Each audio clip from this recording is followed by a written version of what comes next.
Cessez le feu en Palestine. Hamdoullah ya Rabbil Alamin. Que Allah protège le peuple palestinien. Amin ya Rabbil Alamin. Le cessez-le-feu en Palestine va mettre beaucoup de gens au chômage sur les réseaux. Hein? Business is business. Oui, c'est un business. Ça fait des lives dessus, ça se rencontre dessus.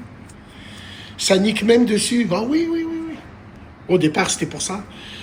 Hein, ça va mettre beaucoup de gens au chômage. Je pense qu'il faut faire comme votre sœur Rima.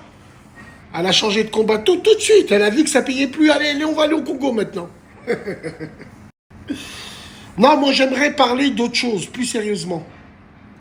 Le Hamas, qui est une branche des Sions, seront capables de briser le cessez-le-feu pour pouvoir dire à leurs collègues de continuer le travail. Ouais. Maintenant, on verra ce que ça donne. Mais restons vigilants, très très vigilants. J'ai l'impression que c'est que de la façade. Et ça depuis le début. Wallahi, vous me forcez à en parler. Je voulais pas en parler pour mes frères marocains, pour éviter de jeter l'œil. Finale des U20 mondiaux. En fait, ce qu'il faut voir pour les amoureux du football, c'est l'avenir. C'est pas la première fois que je le dis. Si tu veux voir la santé d'une équipe nationale, vois les jeunes. Si tu veux voir sa santé, vois les jeunes. Ça m'étonne pas des Marocains, ils font un travail extraordinaire depuis plus de 10 piges. Ils ont un centre d'entraînement meilleur que Clairefontaine. Les joueurs marocains, ils ont cette fibre patriotique qui fait que peu importe leur cote sur le marché, ils vont là-bas.